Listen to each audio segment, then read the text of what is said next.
Bonjour les leader makers, c'est Smartful et aujourd'hui on va parler de Sélection contre nature qui est un reportage que vous pourrez trouver sur Netflix. De quoi ça parle? Alors ça parle des biohackers, voilà, des biohackers tout simplement.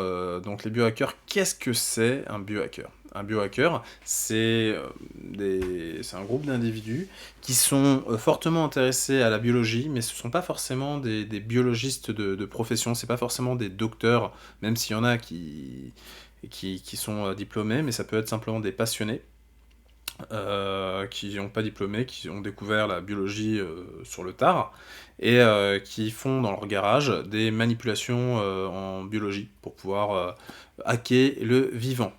Et aujourd'hui, il y a des outils qui nous permettent de hacker le vivant. Et donc, Sélection contre nature nous parle donc de cette possibilité. C'est vrai que ça peut faire peur, parce qu'on se dit, mais tiens, qu'est-ce que ces mecs dans leur garage peuvent faire? C'est vrai qu'en informatique, ça fait un peu moins peur, parce que c'est des applicatifs. Là, on parle de coder le vivant, carrément. Donc, très intéressant. Donc, 4 épisodes qui font à peu près 1 heure. Voilà, après, faut quand même être intéressé par le sujet. Ça peut être assez dur, on parle des fois de maladies génétiques, on voit des cas qui sont assez touchants. Ça peut être assez dur. Mais voilà, très intéressant. Donc je voulais vous en parler parce que j'ai vu le film. Je vais vous parler aussi d'un petit point à un moment. Donc il y a un biohacker qui n'est pas diplômé, il n'a aucun diplôme. Et il dit que vouloir interdire le biohacking, ce serait d'une certaine manière une violence sociale parce que les scientifiques en laboratoire, donc ceux qui arrivent en fait en laboratoire, généralement ont un niveau d'éducation assez élevé pour atteindre en fait un laboratoire. Alors surtout aux États-Unis, en France les études sont gratuites, mais il y a une prédestination sociale qui est assez forte. Et donc interdire le biohacking, ce serait d'une certaine façon exclure les prolétaires peut-être, enfin exclure en tout cas la classe populaire de la science, parce qu'on considérait que la science c'est réservé aux riches, parce que la classe populaire pourrait faire n'importe quoi. Et donc voilà, il exprime ça. Je trouve ça intéressant de dire, parce qu'on voilà, il y a beaucoup de personnes qui sont anti-science en France, il y a quasiment pas de biohackers en France, hein. Il y en a quelques-uns, mais il y en a quasiment pas. Et en tout cas, ils n'ont pas de couverture médiatique, ils n'ont pas de site où ils vont vraiment montrer ce qu'ils font. On n'a pas on n'a pas, comment dire, de démonstration probante. Et les interdictions, alors peut-être parce qu'il y a des interdictions ou non, je sais pas, mais voilà, peut-être qu'il y a s'il y a des interdictions, s'il y a une peur en fait du biohacking, il y a aussi cette volonté, cette haine d'une bourgeoisie vis-à-vis des pauvres. Bon, c'est un peu exagéré, je trouve, mais je trouvais l'argument quand même intéressant. Et je voulais en tout cas le relever. De façon un peu avec beaucoup de mauvaise foi, je dois vous le dire, parce que bon, je pense que c'est pas, enfin déjà en France c'est pas forcément le même cas qu'aux États-Unis, mais voilà, vous en retiendrez ce que vous voudrez. Je voulais aussi dire une réflexion. Mon impression que j'ai eue, c'est qu'il y avait quand même pas mal de biohackers qui voilà, pouvaient voir des recettes sur YouTube, sur Internet, et les mettre en œuvre sans vraiment comprendre ce qui se passe. Je pense qu'il faut quand même comprendre ce qui se passe. Il faut avant tout faire de la science. On est quand même sur des choses qui touchent le vivant. Il faut quand même un minimum comprendre voilà, quelles sont les interactions moléculaires, enfin, voilà, comprendre ce qui se passe, faire des expériences vraiment dans son laboratoire, avant d'essayer de faire des trucs trop ambitieux, parce qu'effectivement, il peut quand même y avoir des impacts non négligeables. Imaginez, enfin moi, voilà, je code, ça m'arrive de faire des bugs, ça m'arrive de faire des erreurs. Généralement, voilà, c'est sur un applicatif. Au pire, c'est pas si dramatique que ça. Si c'est sur la nature, bon, ça peut être une autre paire de manches. Les instigateurs, donc, qui sont vrais, hein, c'est pas des acteurs, donc il y a Josia Zeiner, je sais pas si je l'ai bien prononcé, qui donc lui est un professeur, pas un professeur, mais un docteur en biophysique, donc il y a un doctorat, qui est quelqu'un de connu dans le biohacking. Il vend des kits qui s'appellent Odin. Donc voilà, donc on entend parler, il se trouve qu'il a... Enfin, c'est un personnage assez haut en couleur. Il a une très bonne rhétorique, on va dire. Vous voyez le jeune un peu énervé qui dit ouais, j'en ai marre dans la société, nanana. Enfin, il envoie des grosses punchlines, c'est intéressant. Il y a une histoire qui est intéressante, c'est celle de Aaron Trewick, donc qui a fait une thérapie génique pour augmenter un anticorps qui a pour but d'aider les personnes qui sont séropositives. Voilà. Et donc c'est un personnage à un moment qui va essayer de manipuler, enfin, qui entre guillemets essaie de manipuler quelqu'un, donc c'est lui, je crois que c'est Robert Tristan, ou quelque chose comme ça, j'ai plus son nom exact. Et donc il est séropositif, il a perdu son emploi, donc on peut plus, donc son assurance ne finance plus sa trithérapie, et ça coûte a priori assez cher.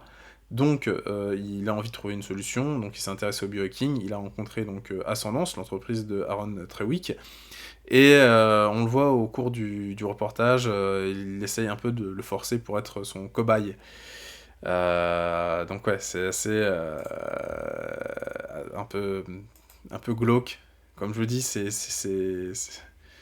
un documentaire qui peut être assez comment dire, émouvant. Voilà. Bon, vous aurez pas mal d'émotions. Donc voilà. Si vous voulez vous mettre au biohacking, il y a comment il s'appelle là, Siraj Raval, voilà. Siraj Raval, qui, dans sa vidéo Synthétique Biologie Study Guide, donc bon, il fait une vidéo où il parle vite fait de ça, mais il a surtout fait un kit, voilà, enfin une liste de cours qu'il a trouvé sur internet pour apprendre à faire du biohacking. Donc après, il y a énormément de choses à apprendre. Faut être motivé et avoir une constance parce que ça se fait pas non plus en 2 secondes. Alors, on peut faire les choses d'une traite, mais après, qu'est-ce qu'on retient? Le but quand on apprend quelque chose, c'est vraiment de le comprendre.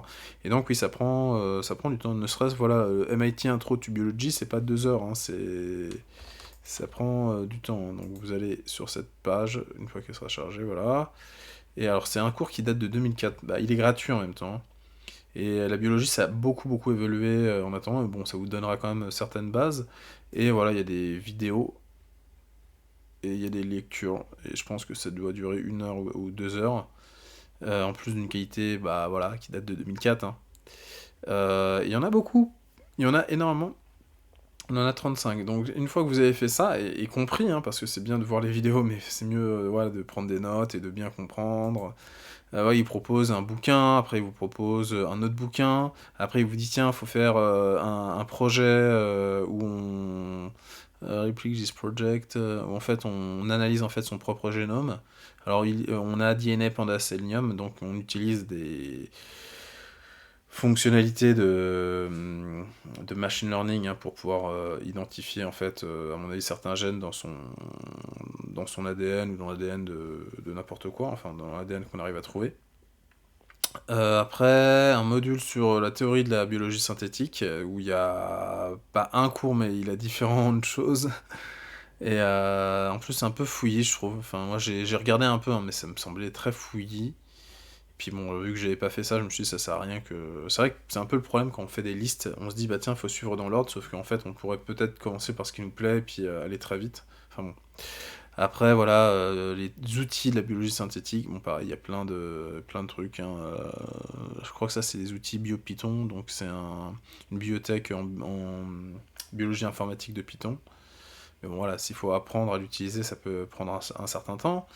Et puis après, voilà, la pratique de la biologie de synthèse, voilà, bon, bah, il nous apprend à utiliser des kits. Donc, par exemple, comme je disais, il y a Zosia Zeiner qui vend des kits CRISPR, a priori, et pas que CRISPR, hein. Et donc on peut voilà, acheter des kits et faire des expériences pour pouvoir, voilà, la pratique c'est important. Et puis après il nous dit d'écrire de la DNA, d'écrire en fait son propre ADN, de faire un vrai projet. Je crois qu'il nous propose de s'inspirer des projets iGEM. iGEM, c'est une compétition pour faire de la biologie synthétique, pour répondre à des problèmes particuliers. Et c'est open source, donc je pense qu'on peut... Tiens, on va aller voir maintenant. Qu'est-ce qu'on a dans iGame? Tadadam. Tiens, bah ouais, theme list, tiens. Non, team list, main page, result. On va voir result, comme ça on va prendre le premier, on va voir si c'est open source. Pas non plus passer trop de temps, vous inquiétez pas. Tac, high school, overgrad, bah tiens, le grand... Voilà. Non, non, non. Ok, alors là, voilà. We were not prepared to the pandemic, da. Il y a du blabla, un beau site hein, avec des animations, c'est sympa. Ouais, je vais pas rester trop de temps hein, sur cette page parce que j'ai pas lu. Ok, et puis il y a des références. Et proof of concept, read more, modèle. Attendez, on va regarder le modèle. À mon avis, c'est ça qui va nous. Je sais pas du tout ce qu'ils font. Hein, je crois que j'ai même pas lu en fait ce qui. Fait des modèles S, blablabli, blablabla. D'accord, donc ils ont fait a priori un modèle d'épidémiologie. Ce que je comprends, hein. Je sais pas, mais. C'est pas. Ils ont pas changé une. Ils ont pas fait de la biologie synthétique, c'est nul. Bon, après, ça reste dans le côté biologique, mais bon. Bon, c'est pas grave, on va pas. Donc voilà, donc c'est un peu long, mais bref, c'est vrai qu'à la fin, ça peut être super de prendre par exemple une bactérie et puis de la faire scintiller et de comprendre vraiment tout ce qui a fait que la bactérie scintille. Et voilà, il y a aussi des entreprises qui permettent de faire sa propre DNA. Par contre, voilà, on peut pas le faire comme ça. On doit envoyer, je crois, au FBI une note qu'on a une entreprise ou une université. Enfin, on peut pas commander de l'ADN à n'importe qui. Il faut qu'on ait le droit de le faire. Donc, je pense pas que dans son garage on puisse le faire. Mais peut-être que si. Hein. Donc voilà, mais bon, bref, si vous prenez une bactérie, enfin, si vous avez de l'ADN, je crois qu'on peut les acheter aussi dans des kits, de l'ADN par exemple de méduses pour la photoluminescence, et le mettre dans une bactérie, les bactéries s'illuminent, bah, ça peut être super, super sympa, super cool. Pour apprendre des choses, voilà, comme je vous l'ai dit, ça c'est un peu lourd, c'est un peu, voilà, c'est un peu assommant, et c'est pas motivant. Or, dans la motivation, c'est important de découper en petits projets, parce que sinon, voilà, on est démotivé. J'ai trouvé 2 ressources qui sont intéressantes. C'est sur Khan Academy francophone, en plus, donc ce sera en français. Donc il y en a un, c'est les fondements de la biologie, donc c'est une playlist. Je l'ai pas encore faite, mais je le ferai, moi personnellement. Et voilà, c'est une playlist avec voilà, quelques vidéos. Donc il y a 12 vidéos, mais voilà, qui font entre 5 et 10 minutes, même pas 10 minutes, hein, ouais, enfin ouais, entre 5 et 10 minutes en moyenne. Donc ça se fait, et on peut prendre le temps de comprendre et tout, plutôt que de regarder voilà, les vidéos du MIT de 2 heures, où au final on va écouter le mec parler, ça fera un bruit de fond, et puis on n'aura rien compris à la fin. Autant regarder effectivement 5 minutes de vidéo et tout comprendre, et avoir un bon savoir, et regarder plusieurs fois les vidéos plutôt que voilà, regarder des longs trucs. Puis il y en a un autre qui a l'air pas mal, une autre playlist qui a l'air pas mal, c'est bah, les cellules, voilà. Donc voilà, voilà. Alors après, effectivement, hein, c'est une introduction. Hein. Après, faut aller à un autre point. Mais c'est vrai que ça, c'est bien parce qu'il donne un programme, mais en même temps, bah, t'es jamais satisfait. Si tu te dis, ok, je vais apprendre les fondamentaux de ça. Une fois que t'as fini, t'es content et tu dis, ok, j'ai fait cette étape-là. Par contre, un plan, c'est ce que j'aime pas avec les plans, les plans trop ambitieux. Si t'as un plan, mettons, en 100 étapes, une fois que t'as fait ton étape 1, bah, t'en as 99 à faire. Et tu te dis, mais je finirai jamais. Et en plus, le monde change. Et donc, tu sais très bien que ton plan va être amené à changer. Et bah, ça peut être démotivant. Ça peut être chiant. Et c'est beaucoup d'efforts au final pour. Voilà. Je sais pas si vous voyez ce que je veux, mais bon, à la limite, c'est pas le sujet de ça.